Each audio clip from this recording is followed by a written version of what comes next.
What can you do about sacroiliac problems related to your yoga practice? For the answer, stay tuned.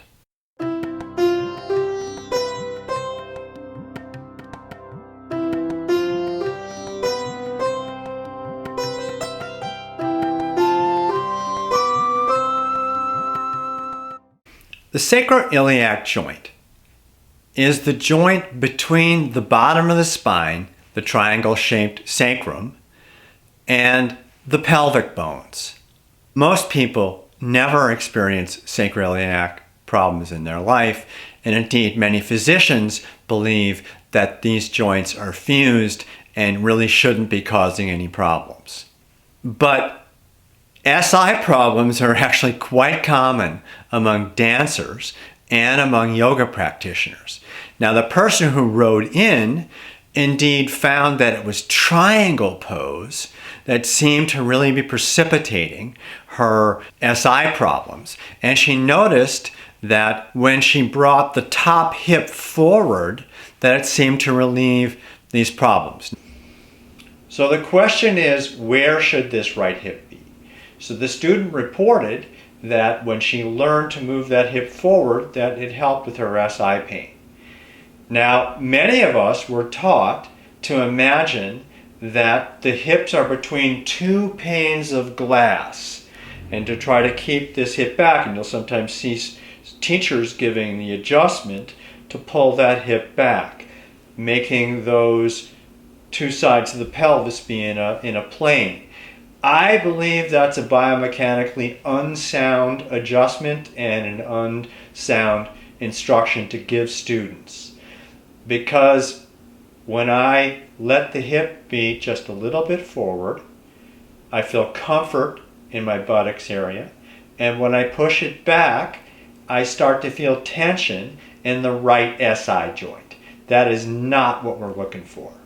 Okay, so I think that is an outmoded instruction that needs to be thrown in the garbage can, unfortunately. Okay. Now, you can also let this hip go too far forward.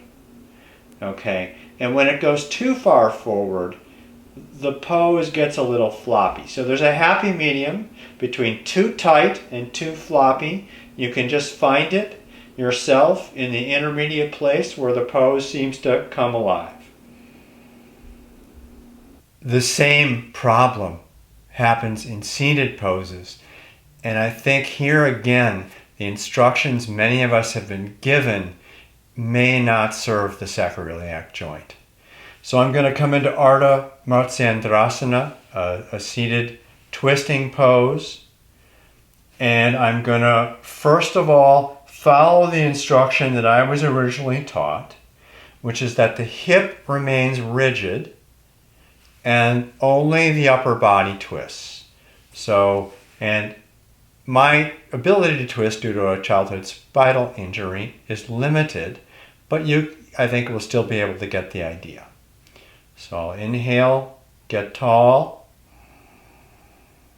exhale, twist into the pose.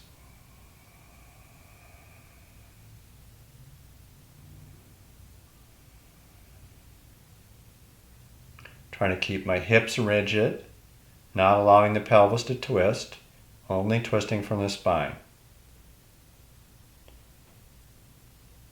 And again, when I do that, my right SI joint is not happy.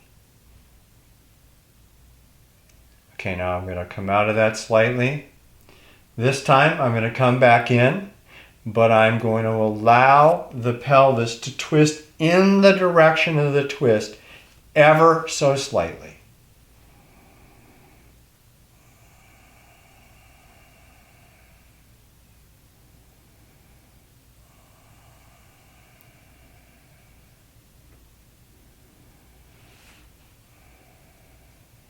Now, when I in fact do that, the twist is deeper, I feel no discomfort in the SI joint, and my breath is much freer, which is an indication to me that that is the better way to do the pose.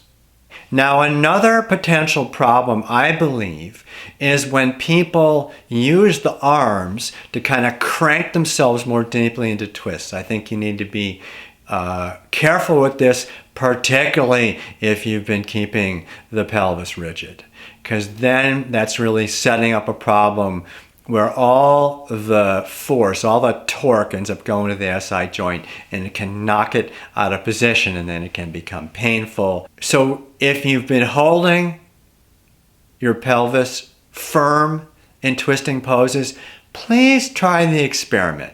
Do it your way, the way you've been taught, and try it the way I suggest, which is to just gently allow the pelvis to twist in the direction of the twist. You get a much nicer integrated twist. It'll serve your SI joint and your spine better. You actually go more deeply into the twist when you let the pelvis move just slightly in the direction of the twist.